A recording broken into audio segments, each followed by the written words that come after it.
picked up some more electrical tools, test leads that I don't really use on my meter. These I use basically to power devices. So I showed you a set that Harbor Freight has, or you can get them anywhere online, and that's going to be your back probe leads that kind of look like this. Super thin, super flimsy. You can't run any current through them. It's going to burn it up. If you want to run current through something, within reason, guys. I mean, come on, man. I assume, I mean, this stuff that I'm saying is for like technicians and stuff, so they know what's up.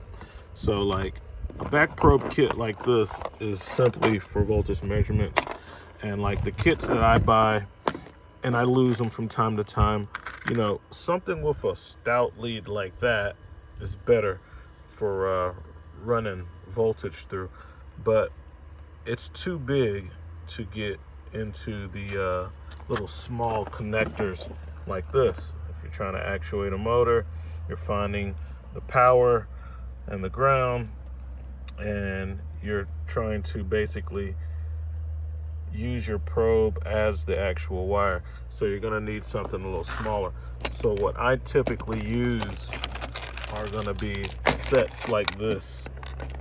This particular one happens to be a this guy right here.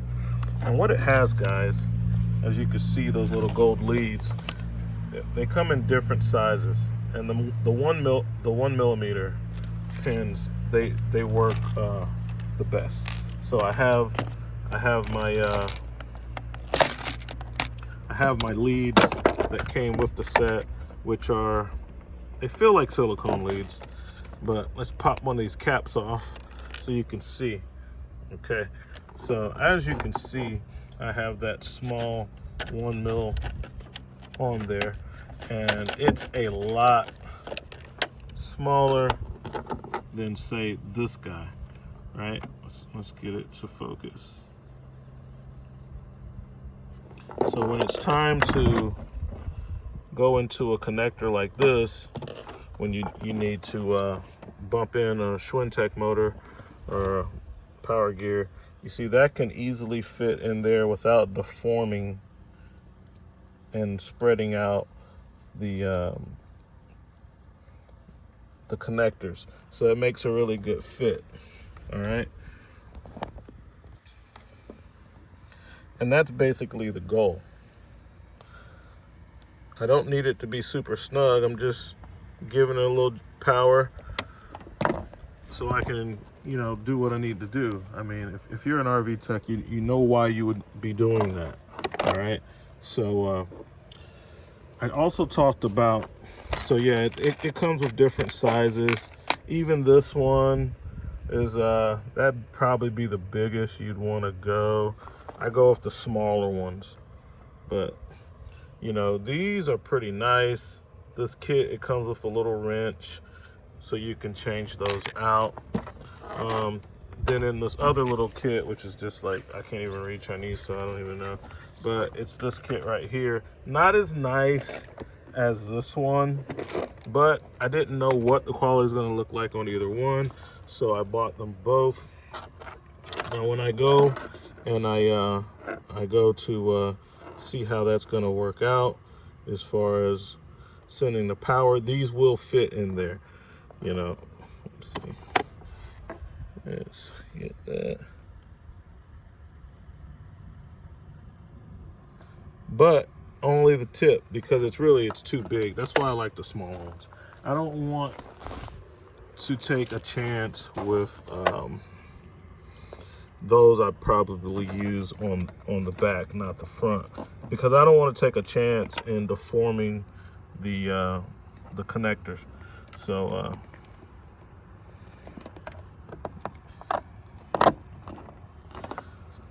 yeah, those are a little too big, but it's gonna show my setup, which this is basically the setup that I use.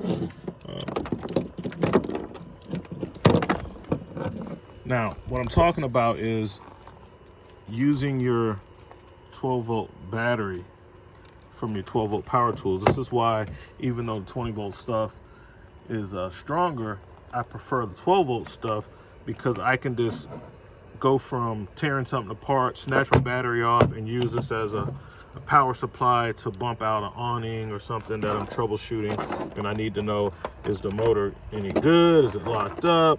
Whatever the case may be. So these kits that I get these. I get the ones that come with these connectors, and they fit perfectly inside of the battery, right? So these can go in here. So I would do a positive and a negative, and then at the other end, I can back probe or front probe and power my device, see what I got going on. So this is my preferred method for doing that. On one end of my wire, I want these spade type connectors. On the other end, I want a thin needle, but not so thin that it can't take any current. So I want something about a 1 millimeter. All right. So I want this on one end, and I want that 1 mil on the other end, so that I could do that. All right. So that's what I picked up. I picked up some more of these, and I will starting to go in this kit and see, like on these, I kind of have the 90s on here. It just makes it a little easier to get over the battery, and then boom. And then I use this end to work with my harness. All right, so that's a little pro tech tip for you that helps out a lot in a lot of situations for testing stuff, whether it's LED lights, awning motors, slide rule motors, whatever the case may be. Like a Schwintek, you know, small motor, not like, I mean, you're not running in a you're not using that on a through frame slide, you know, that's not gonna work. It's like 10 gauge wire on there. But you know, look at the size of the wire that's on here. So this kind of, be for real, you know. So if the wire gauge that's supplying the motor is only this, which looks like 20 gauge or something, you know, those pins are pretty small. This would be the motor side. Those are some pretty small pins. So that's why I can get away with using this like that. All right. So I just put that up, move that out of the way, get these guys out of the way. So that's some of the stuff that I got in, besides, you know, like some supplies and whatnot that I've been needing. Some Valterra and some Bristol black tank and gray tank. Gate valves. I'm getting a lot of people with gate valve issues lately, so I restocked up on that.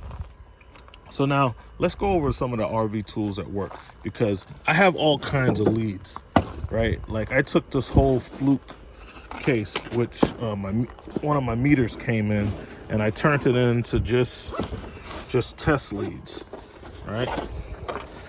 I got some of the leads that go with that meter, and then like this guy, and then I have just all kinds of test leads.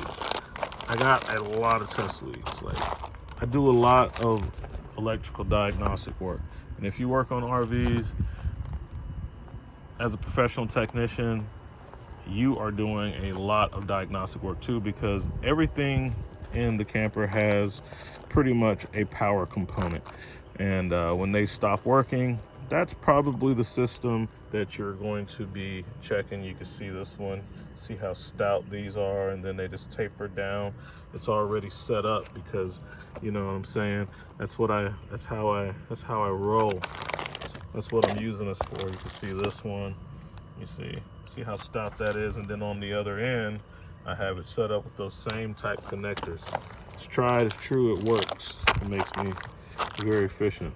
So like I said, you're doing a lot of electrical diagnostics and troubleshooting if you're fixing anything on the camper. So I'm going to show you some of the stuff that I use. The first things that I showed you were like the 500,000 different test leads that I have. And even in my electrical bag here, you know, all test leads are in here. All around.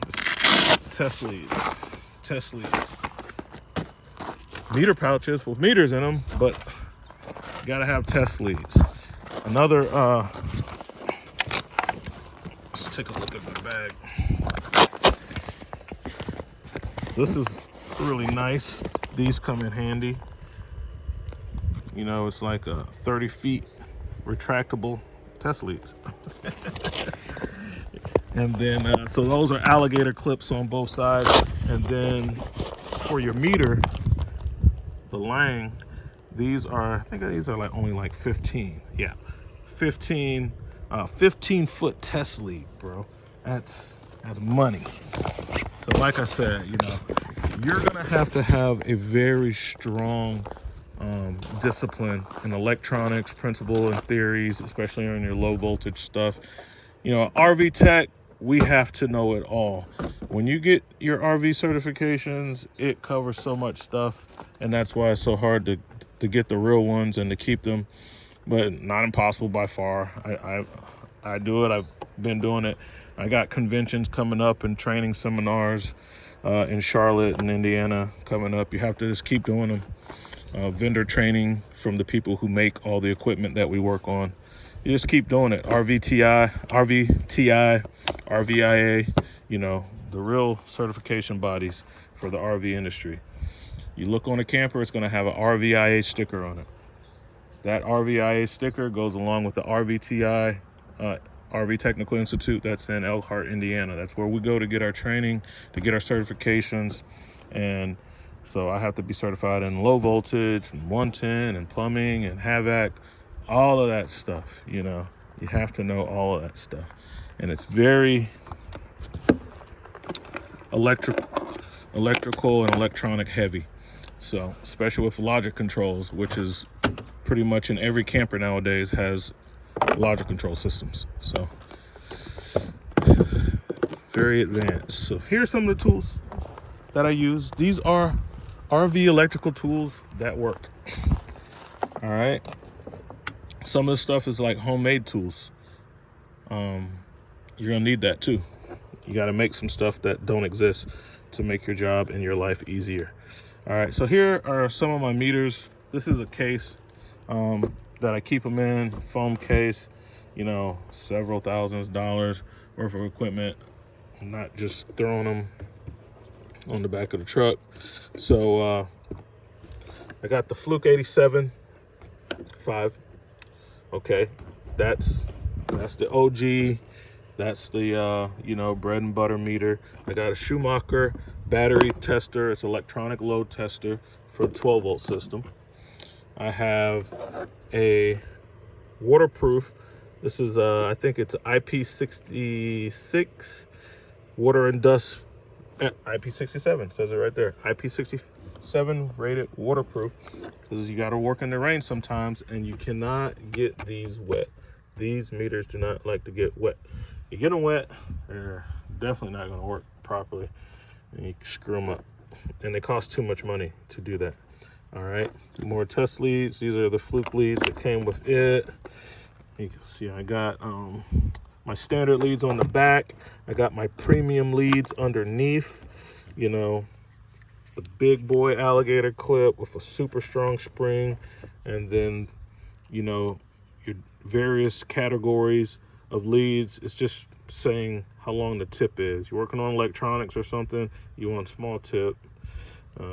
You're working on some other stuff, you can have a longer tip. But if you're in danger of touching, then you want all this insulated so that you don't short your own stuff out. Fluke makes some really good leads. They're pricey though. These alligator, these are nice. I like those.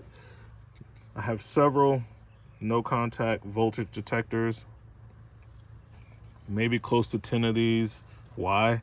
Because all of these are rated for different stuff. Like the minimum detection rating. Like this one is a 90 to 1,000 volts AC.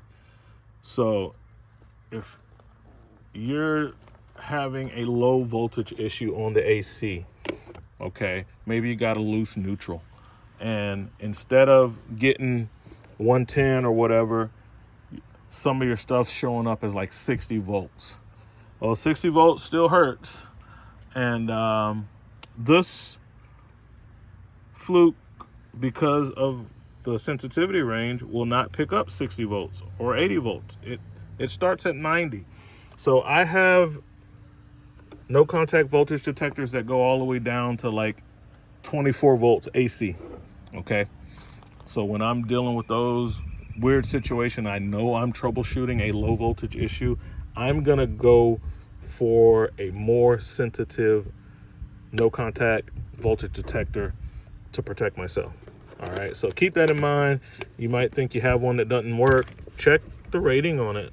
You know, you find your problem, check and see how much voltage it is, and then check and see what the rating is on your no contact, and it might just be out of range. All right, this guy, Fluke 377 FC, this one has the field sense. So the advantage to this guy is that it can give you, when you put it in the field sense mode, this is for AC current only. It's an amp clamp. But by just clamping, when you're working on your air conditioners, you're doing your HVAC and stuff, and instead of trying to get a bunch of test leads together and probe and pierce and all like that, you can just clamp around a wire. It's going to give you frequency, voltage, and current all on one screen with one clamp. You can't beat that, guys. For my techs, and for regular guys, owners, enthusiasts, stuff like that, you don't care about that. But flat rate techs, we care about that. It makes our life easier, it makes us faster, it makes us more money. All right, so that's the Fluke 377. My trip light, this isn't the most accurate meter in the world, but I wouldn't use this working on super low voltage electronics. If you're having to do a lot of stuff with millivolts, well, don't use this meter. But this meter was specifically just a what I call a garden variety meter. Specifically, the purpose of this is working in the pouring down rain. I needed a waterproof meter that was good, that was decent, that had the features that I need, like my max min average. I won't use a meter that doesn't have that. And all of these features, it is feature rich, guys. It is a good meter. It's just not very accurate at very low currents. Okay, low currents, low voltages, not so good. That's when use one of these other guys. This one isn't either. At very low currents, that's at the bottom of its threshold. Anything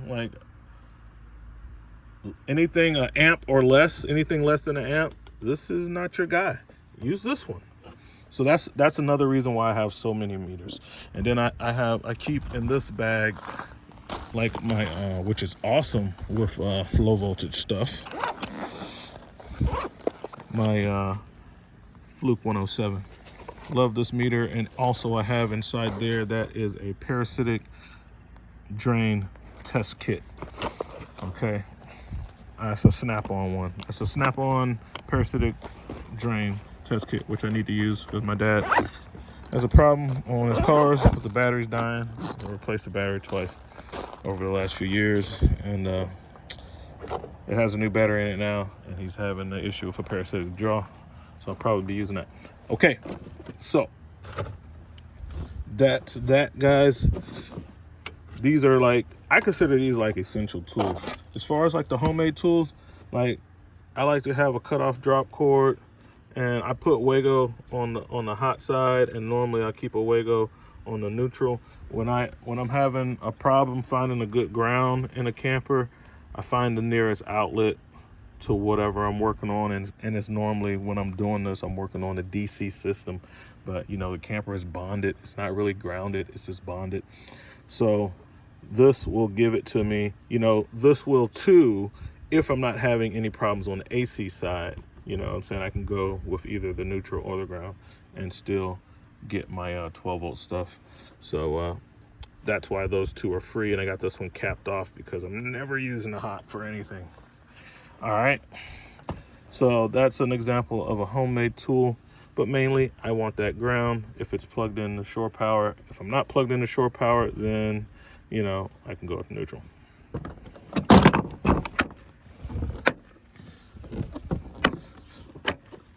Moving on with the flukes, you're gonna need to trace down wires and whatnot more and more.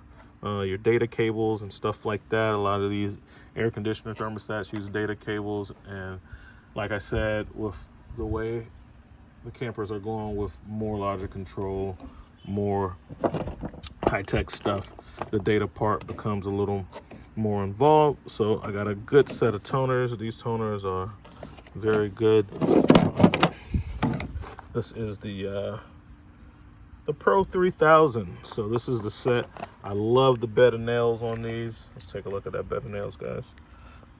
I love the fluke. They make good stuff, man. Look at that bed of nails. I wish I can get a... There we go. Look how fine that is. That just pierces through the wire so easy. The spring is super strong. Has like a magnet or something. All right, so we got that toners. I got my Southwire toners. These I've had for a long time, and the back pops off, and you got all of those different things that you can test with. Let me fix this. This one's kind of out of place. There we go. So, you know, RJ11, RJ45 connectors. So your phone line, your Cat5, just regular bare wires. Like this end is for the toner. This other end, this is the stuff that you're chasing. So you can see you got coax, you got your Cat5, Cat6, then you got like your I think that's your RJ11. Then look at that blade for like fuses. So when you're in your PDU, you can hit that, put that inside a fuse panel. This is a great kit, guys. Don't sleep on that Southwire kit. You know what I'm saying? Very robust. USB tester. Got a lot of USBs and campers. Output, input. Tells you a lot of information, current draw, wattage, stuff like that. So my dealer techs, you're gonna be using this a lot, or hopefully you are, when you're doing your PDIs on your new campers and whatnot, to see if those USBs work, because half the time in the new camper they don't. Trailer brake tester. You know, before I work on a trailer, I like to make sure the vehicle actually works, because, you know, of course it's never the vehicle. All right, so here we're getting a little more so outside the box. So this is a test cable. You know, this goes to the controller for Schwintek, and then of course this is the motor end. I use this when I need to troubleshoot to see if I really have a wiring issue or not. It's rare, but sometimes it happens. All right, so that's not a part for me. It's a test cable. I have had to use them before and order another one afterwards. So keep a good test cable. You can't go wrong with that. It's very definitive. Now, this is basically a TDR. This fluke is TS100. This gives you a distance to the fault when you're, and this can save you a lot of time, guys. My RV guys, my techs, look at that bed of nails. That thing is just vicious, bro. This saves you a lot of time. So I'll give you an example. Troubleshooting 12-volt circuit, you know, going to a slide room, the lights aren't working. I got power at the fuse. So it's a short to ground or open somewhere. This makes different noises and does different things based on if you have an open or short to ground. Okay, so that's that part. It also gives you the distance in feet to what that is. So by using this on that camper, I knew that 15 feet away was my problem. So there's a lot of panels and stuff that I didn't have to open up to follow the wire, because I knew in about 15 feet it had made it halfway around the camper. And within so many distance of my slide, I knew my problem was there. Conversely, I went to the other end of the circuit and shot it with a TDR, and I found out that my problem was within 9 feet. So I knew what side of the camper to follow the wire. It wasn't but about 3 feet away from the slide room, and found it, fixed it, boom, that's it. So that's what this is for. That's what it is. It's basically a time domain reflectometer. When I was CATV tech, we use TDRs a lot, shooting underground cable when you got to do a repair for the same reasons that I'm using it. But, you know, you got a piece of cable and it's buried 100 feet. You can't just start digging at random. You need to shoot it with the TDR and find out approximately where the break is. So it's the same principle with the camper. Saves you a lot of time. All right. Another made up tool, my RV techs, you want to make one of these. A couple of Spade connectors. Cut off, get an old cable. Whenever you get around, and you're gonna have to fix a lot of Schwintex, so you should run into this a lot. Pinch cables, pulled out cables. When you get to a bad cable, take it, cut the female end off, attach it to a piece of wire, put some spades on it so that you can connect that to the harness that comes off of the motor. Put this part in your battery and bump that motor in and out. I use this so much, especially when I'm doing H-column assemblies and things like that. This thing is invaluable. Very easy to make with something that you would normally throw away. All right. So here's like the other end. All right. So that's like the side that'll be coming off of your motor. You see that right there. All right.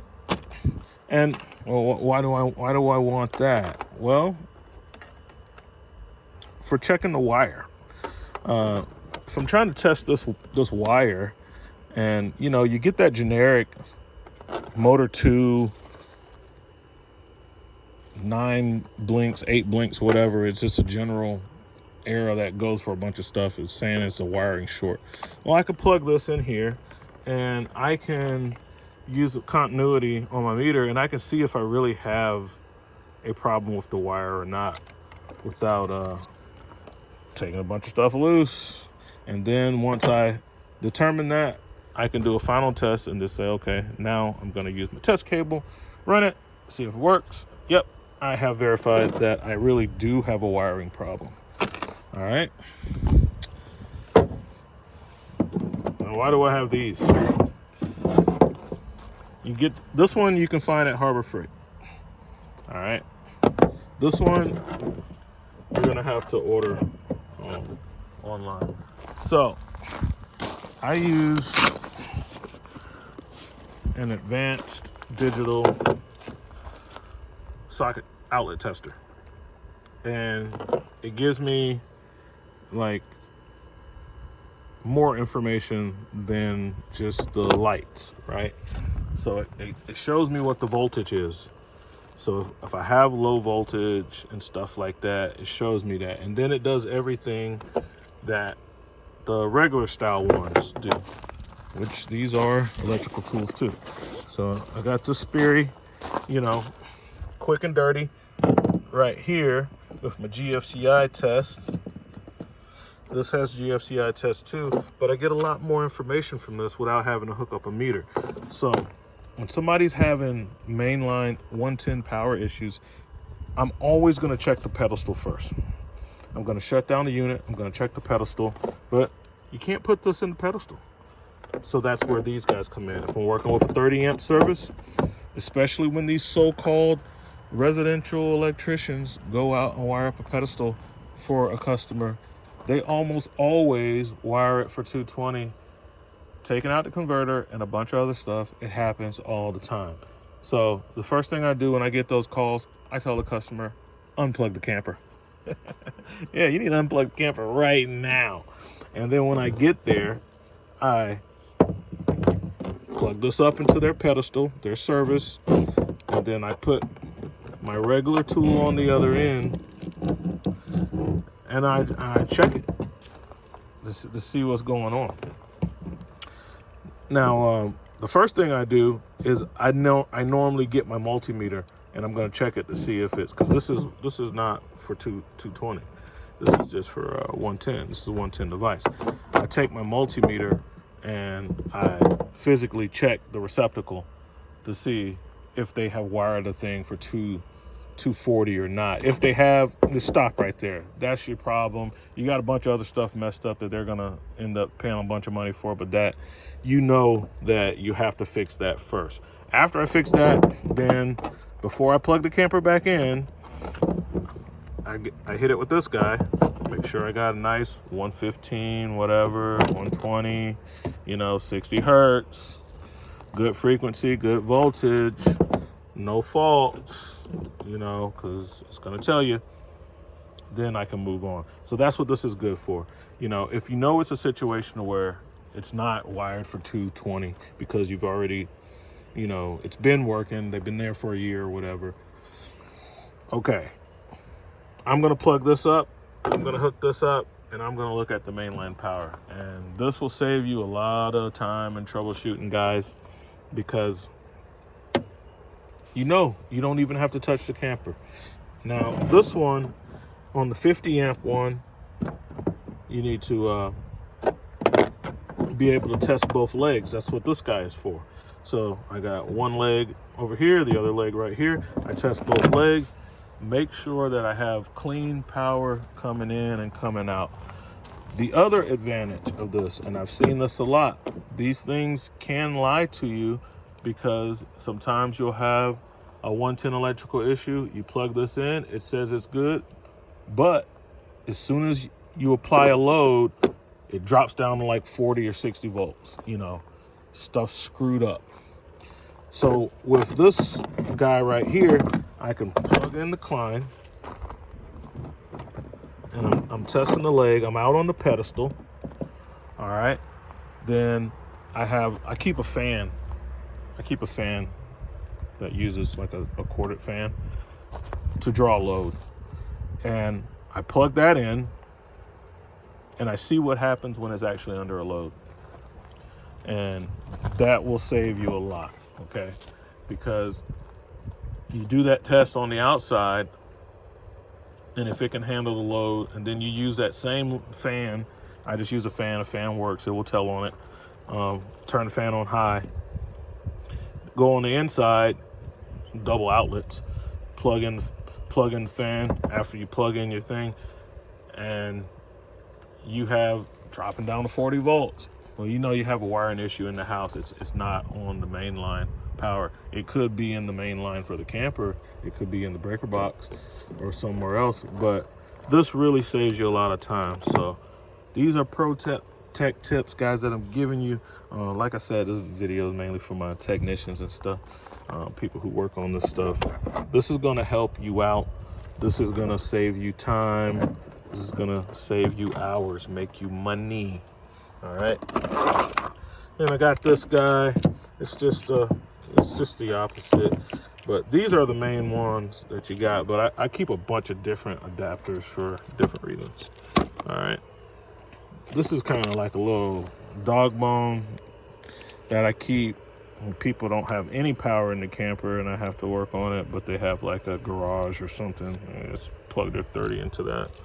And then I have one to go from a 50. Of course, you're only getting one leg, so keep that in mind. You're only gonna get one leg right here when you do this. Kind of trying to look inside it because it's clear. Yeah, you're only gonna get one leg. Okay, so that's what we got on that, guys, and I think that's it. So these are the main electrical tools that I use. Yes, there are other stuff, but it's already like 35-minute video. So there's you know, fish tapes, pool sticks, all kind of stuff like that, more leads. Then we hadn't even touched on the cable TV tools or anything like that, and we're not going to. These are the main electrical tools, guys. Check it out. Get on Amazon, find this stuff, get it, make your life easier, make yourself more money. This is what we got, guys. RV Tech Pro out.